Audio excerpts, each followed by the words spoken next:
শুরু করছি পরিযান উপন্যাস। লিখেছেন ঈশিতা রহমান সানজিদা। পর্ব ৪৬। স্টিলের গ্লাসটা সশব্দে পড়ে গেল হাত থেকে। নড়ে চড়ে ভীত চোখে তাকালো শেফালির পানে। তারপর পড়ে যাওয়া গ্লাসের দিকে তাকালো। তখনই একটা বিড়াল মিয়াও বলে সামনে দিয়ে দৌড় দিল। ভয়ে আত্মা কেঁপে উঠল নওশাদের। সে খেয়াল করলো তার গলা শুকিয়ে আসছে আর ঘামছে সে। শেফালি ভয়ার্ত চোখে তাকিয়ে আছে। উপস্থিত সবাই তার দিকে তাকিয়ে। আফতাব বললেন, শরবতে বিষ? কে বলল তোকে? শেফালি কাচুমাচু করে সামনে এসে দাঁড়ালো। বড় কর্তা, আমি কুসুমরে দেখছি বিষ মিশাইতে। দেখছেন ভাই, আপনার মাইয়া এখনই আমাদের মারার পরিকল্পনা সেরে ফেলেছে। শেফালি না বললে তো আমরা শরবত খেয়েই মরে যেতাম। আখির কথাটা আফতাবকে উদ্দেশ্য করে বলে। এতে চুপ থাকে আফতাব। কিছুক্ষণ ভেবে বলে, সত্যিই তো শরবতে বিষ মেশানো আছে। শেফালি চটপট উত্তর দিল, আমি নিজের চোখে দেখছি। পুরি আপার কথাই তো কুসুমই এই কাম করছে। আপার যেই রাগ, কথা না শুনলে আমগো মায়েরা ফালাইতে পারে। কি করমু কন? তুই এখন যা। বড় কর্তা, আমি আপনাকে কইছি আপা যেন না জানে, তাইলে আমারে জানে মাইরা ফালাইব। আচ্ছা বলবো না, তুই যা। আর পরি যা করে সব এসে আমাদের বলবি। শেফালি মাথা নেড়ে চলে গেল। আফতাবের মুখ গম্ভীর। সে একজন রক্ষীকে দিয়ে শায়েরের কাছে খবর পাঠালো। তাই তাড়াতাড়ি পুরীর একটা ব্যবস্থা করুন, না করলে হবে না। ভুলটা আমারই হয়েছে। সেদিন সোনালীকে না মারলে এসব হতো না। পরিও এত ভয়ানক হয়ে উঠতো না। কিন্তু ভাই, সোনালী তো আপনাকেও মারতে চাইতো। তাহলে আজ পরি আর সোনালী এক হয়ে আমাদের আক্রমণ করতো। আফতাবের মাথা কাজ করছে না। সত্য লুকানো খুবই কঠিন। 10 হাত মাটির নিচেও যদি সত্যকে লুকিয়ে রাখা হয়, একদিন না একদিন সবার সামনে আসবেই। সে চেয়েছিল নিজের সব অপকর্ম লুকিয়ে রাখতে, কিন্তু লুকাতে পারেনি। সর্বপ্রথম জানতে পারে মালা। তখন সোনালী 2 বছরের শিশু। স্বামীর অপকর্মের কথা জানতে পেরে ভেঙে পড়েন তিনি। অনুরোধ করে আফতাব যেন এই অপকর্ম থেকে বেরিয়ে আসে। কিন্তু খারাপ মানুষের ভালো হওয়া কি সহজ? যেখানে আফতাবের পূর্বপুরুষদের রক্তে মিশে আছে খারাপ কাজ। আফতাবও পারেনি ফিরে আসতে। তাকে কালো ব্যবসা শিখিয়েছিলেন তার দাদা। ছোট থেকেই হাতে ধরে সব শেখাতেন। ছোট বয়সেই নর্তকীদের সামনে হাজির করাতো। তখন থেকেই লালসা আফতাবের রন্ধ্রে রন্ধ্রে মিশে যায়। তবে পরিবার পরিচালনার জন্য বিয়ে করতে হয় তাকে। মালার সৌন্দর্য দেখেই আফতাব মুগ্ধ হয়েছিল। তারপর বিয়ে। ভালোই কাটছিল সব। কিন্তু যখন মালা সব জেনে গেল, তখনই আফতাবের অবহেলা দেখতে পেল মালা। একে একে মুখোশ উন্মোচন হলো সবার। তখন মালার পাশে দাঁড়িয়েছিল আবেরজান। তিনি মালাকে সব বিপদ থেকে রক্ষা করেছেন, কিন্তু কেউই প্রতিবাদ করেনি।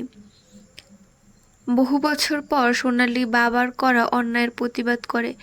বাবা হলেও সে অপরাধী, শাস্তি তার প্রাপ্য। তবুও সে বাবাকে বারণ করে, ফিরে আসতে বলে সব অপকর্ম থেকে। আফতাবের কোনো হেলদোল নেই। তবুও সোনালী চুপ ছিল। কিন্তু আফতাব যখন রাখালের সাথে তার সম্পর্ক জানতে পেরে রাখালের দিকে হাত বাড়ায়, তখন সোনালী হুমকি দেয় আফতাবকে যে সে সব সত্য সবাইকে বলে দিবে। মূলত সোনালী রাখালের সাথে আগে পুলিশের কাছে যেতে চেয়েছিল, তারপর ওরা পালিয়ে যেত। কিন্তু বিপত্তি ঘটে যায় পথেই। এখন আবার সেই ঘটনার পুনরাবৃত্তি করছে পরি। কিন্তু পরি সোনালীর থেকেও ভয়ানক। রক্ত যেন ওর নেশা। শায়ের আসতেই সবার দৃষ্টি সেদিকে গেল। আফতাব বললেন, তোমার কথা রাখা কঠিন শায়ের। পরি আজ আমাদের মারতে চেয়েছিল। এখন তুমি বলো কি করবে?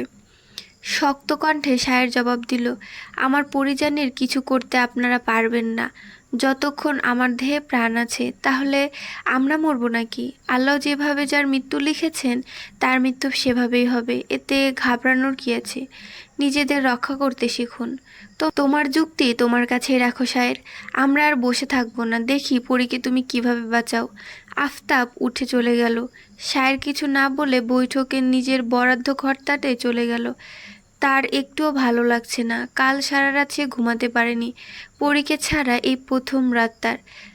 শ্বাসরুদ্ধকর লাগছে ওর, কারোর সাথে কথা বলতেও ইচ্ছে করে না। সকাল থেকেই তাই সায়ের চুপচাপ ছিল। বুকের তৃষ্ণা বাড়ছে।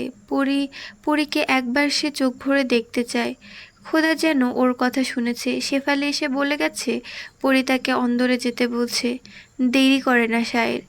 বহুক্ষণের তৃষ্ণা মেটাতে ছুটে যায় অন্দরে। পরীর ঘরে গিয়ে হাঁপাতে লাগলো সে।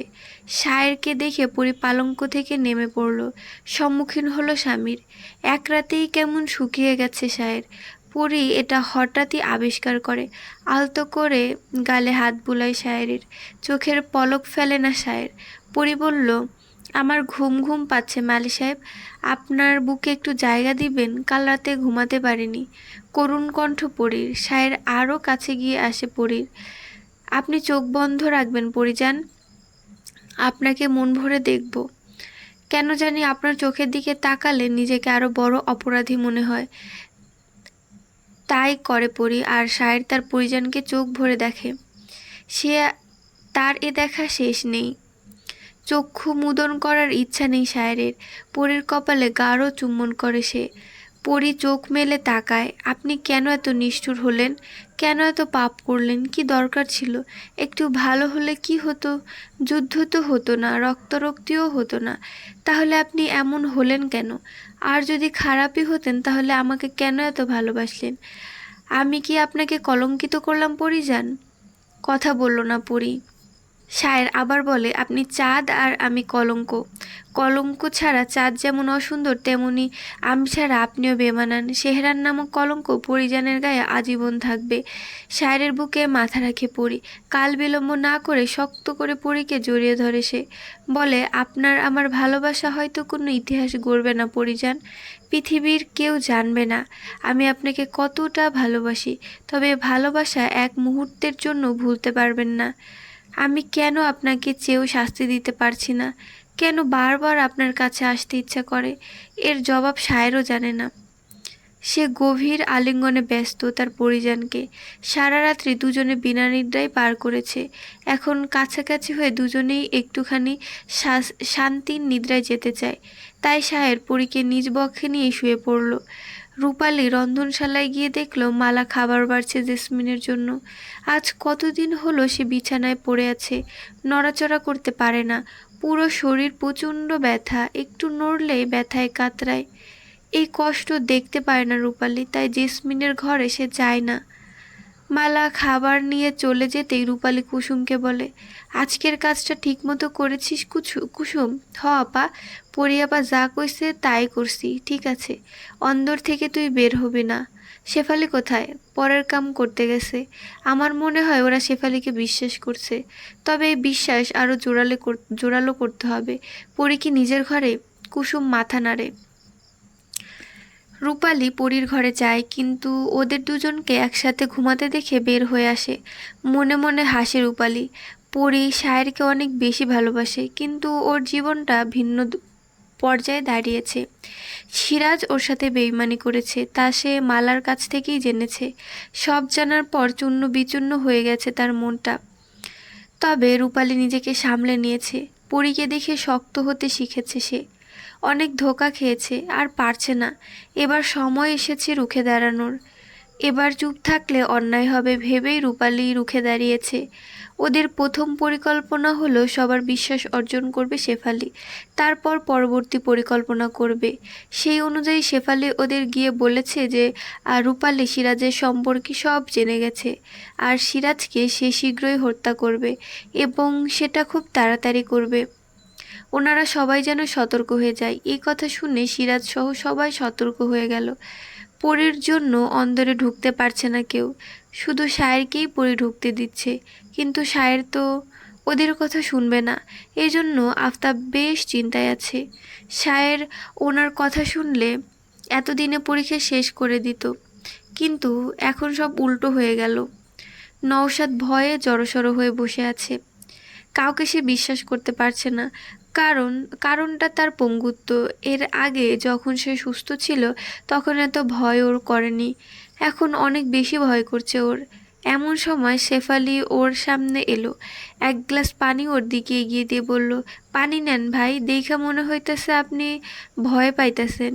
নওশাদ ছোঁ মেরে পানি গ্লাসটা নিয়ে এক নিঃশ্বাসে শেষ করে দিল। সত্যি তার খুব ভয় লাগছে। আমি একখান কথা কই ভাই, পরিয়াপা আপনারে আগে মারব কইছে। কথাটা নওশাদের ভয় দ্বিগুণ বাড়িয়ে দিল। সে কপালের ঘাম মুছতে লাগলো। আপনি যদি বাঁচতে চান তো পরিয়াপারে আগে মারেন, তাইলেই হবে। আমি আপনারে সাহায্য করমু আপারে মারার জন্য। বাঁচার তাড়নায় সে হিতাহিত জ্ঞানশূন্য হয়ে পড়েছে। সে বলল, তুই কিভাবে সাহায্য করবি? আমি কমু না, আগে আপনি কন আমারে মারবেন না তাইলে কমু। রাগান্বিত হলো নওশাদ। তুই বল, আমি তোকে বাঁচাবো। শুধু তাই না, অনেক টাকাও দেব। শেফালি এমন ভান করে যেন সে ভীষণ খুশি। তাইলে তো আরও ভালো, শুনেন তাইলে আপনি আমারে ঘুমের ওষুধ আইনা দেন, পরিয়াপারে খাওয়াইয়া দিমুনে। আপা আমারে মেলা বিশ্বাস করে। তারপর রাইতে আপনি অন্দরে যেয়ে আপারে মাইরা ফেলাইবেন। তো একটা কথা কই, আপনি আমার কথা কাউরে কইবেন না, নাইলে এক কান দু কান কইরা পরি আপার কানে চইলা যাইব। আর আপনি যদি কাজটা করতে পারেন তাহলে বড় কর্তা খুব খুশি হবে। ঠিক বলেছিস তুই, কাউকে বলা যাবে না। তাহলে সায়রের কানেও কথাটা চলে যেতে পারে। আচ্ছা, তোকে আমি ঘুমের ওষুধ এনে দেব। নিজের কথা শেষ করে চলে গেল শেফালি। মনে মনে হাসলো ও, কারণ নওশাদ ওর জালে ফেসে গেছে। এখন শুধু অন্দরে আসার পালা। সে দৌড়ে গিয়ে পরীকে সব বলে দিল।